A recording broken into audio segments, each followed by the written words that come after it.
Merci curé de nous recevoir ici à l'église des Parcelles Assainies. À quelques jours des fêtes de l'Assomption, une fête qui est importante dans la foi catholique. Et merci de nous avoir accordé cet entretien. Ma première question, c'est: cette fête est dédiée à Marie, la mère de Jésus, dont la montée du ciel au ciel est célébrée. Qu'est-ce que Marie représente dans l'Église catholique?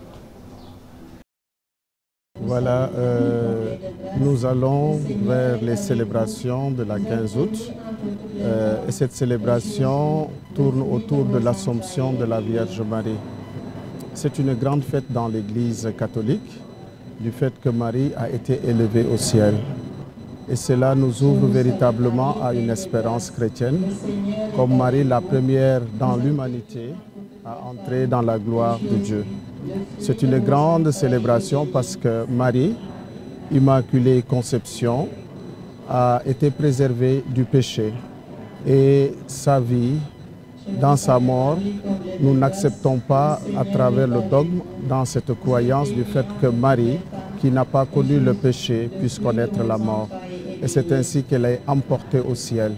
Alors c'est une réalité de foi dans laquelle nous adhérons parce que Marie nous ouvre véritablement ce chemin de l'espérance pour que nous aussi, à travers notre vie, nous puissions avoir cette aspiration du ciel.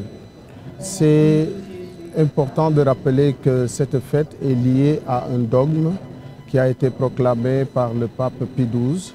La fête de l'Assomption permet aussi de rappeler que nous aussi, dans cette aspiration, nous prenons un chemin nouveau avec Marie. Et c'est important de la replacer au cœur de la vie de l'Église dans cette célébration, tout en rappelant cette finitude humaine, mais cette grandeur humaine à laquelle l'homme est invité à partager la divinité de Dieu. Alors c'est une fête très très importante pour nous chrétiens catholiques.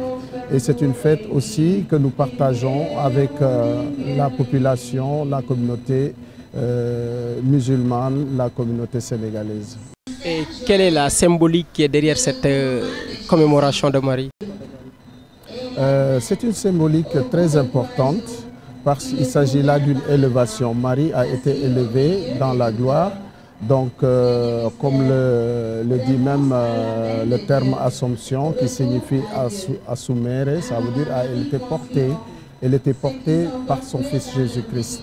Et c'est ainsi que cette symbolique revêt une dimension de foi qui rappelle que nous aussi, nous pouvons être portés dans la gloire de Dieu parce qu'il s'agit là d'une destination de nous-mêmes dans la gloire de Dieu parce que nous pouvons être portés par notre foi, par la rédemption accomplie dans le Christ Jésus lui-même.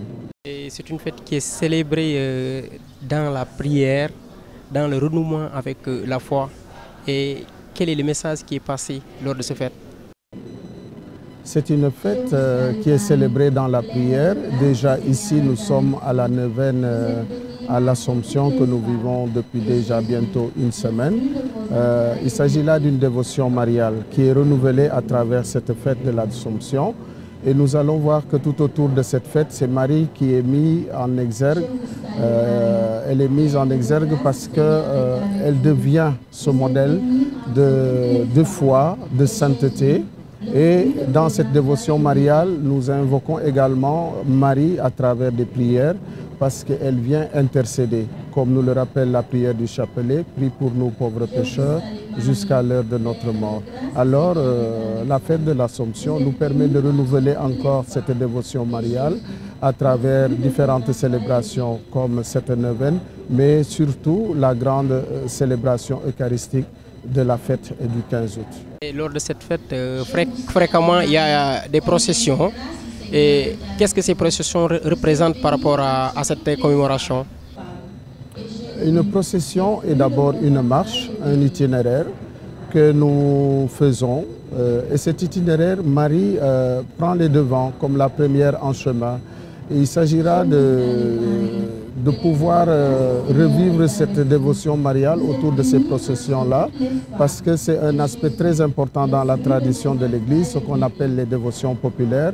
Et nous voulons, à travers cette dévotion mariale, renouveler notre engagement et notre prière avec celle qui intercède pour nous.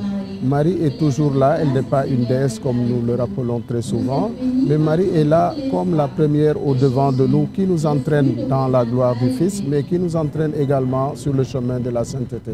Alors cette procession avec Marie, nous voulons vivre cette réalité communautaire, mais aussi en nous engageant sur un chemin de foi qui nous permettrait encore d'aller un peu plus loin dans la prière avec Marie. En ces périodes de troubles où il y a pas mal de crises dans le monde, comment est-ce que Marie, la mère de Jésus, peut être prise comme exemple pour éclairer cette jeunesse? C'est vrai, la réalité du monde aujourd'hui, dans ce qu'elle a de beau et de moins beau, nous interpelle beaucoup. Et nous pouvons recentrer Marie dans nos vies. Quand nous voyons Marie dans l'Église, elle est au cœur de la foi de l'Église parce qu'elle a porté le Sauveur. Quand nous voyons Marie, elle nous porte à l'espérance parce qu'elle est là, elle intercède. Rien que dans Jean, nous voyons dans les noces de Cana, elle est là comme celle qui intercède. Et dans la religion juive, Marie certainement est dans la périphérie parce que les Juifs ne voient pas Marie, d'autant plus que eux, ils attendent encore le Messie. Mais nous voyons dans la relation avec Marie que le monde juif, à travers le vieillard Siméon, qui, dans l'action de grâce, dans le Nunc Dimittis, maintenant au maître souverain, tu peux laisser ton serviteur s'en aller. Nous voyons une continuité et nous voyons que Marie nous donne encore une possibilité de pouvoir renouer avec les peuples qui ne croient pas certainement en Jésus-Christ, mais elle peut nous servir encore comme modèle, elle nous sert plutôt comme modèle dans un domaine de foi, parce que Marie, comme dit le vieillard Siméon, elle mettait dans son cœur tous ces événements et elle les méditait. Alors Marie nous donne cette possibilité de s'ouvrir à la réalité du monde, dans l'acceptation de cela, mais dans l'agissement à travers la visite avec Élisabeth. Et nous voyons également que Marie est également présente dans d'autres religions, comme la religion musulmane, où elle est citée plus de 30 fois, 34 fois. Et elle est au cœur de la sourate 19 également. Et nous voyons que Marie devient un point central de communion.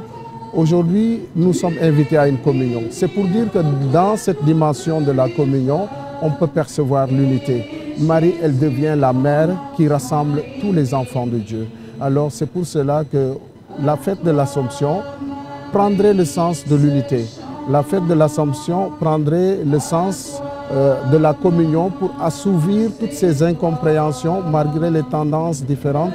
Nous pouvons accueillir Marie au sein de nous et la regarder ensemble comme véritablement celle qui nous apporte le salut, mais celle qui nous apporte de la paix parce que Marie est reine de la paix. Marie est reine de la paix, vous avez dit. Je vous remercie.